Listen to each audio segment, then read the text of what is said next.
Syederalun, Kapolres Biren bersama pengurus Bayangkari, anggota Poluan Polres Biren, dan puluhan personel lainnya pada Selasa 26 Maret 2024 sore membagikan takjil berbuka puasa bagi pengendara.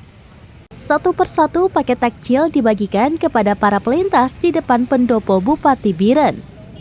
Kapolres Biren AKBP Jatmiko SAMH mengatakan, jajaran Polres Biren melakukan patroli pengamanan lalu lintas menjelang berbuka di kawasan Biren.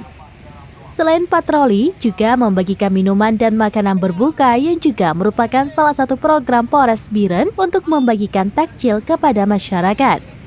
Adapun jumlah takjil yang disediakan dalam kegiatan sosial berbagi jajan berbuka puasa di bulan suci Ramadan ini mencapai ratusan bungkus takjil yang diberikan kepada para pengendara sepeda motor melintas terutama yang memakai helm.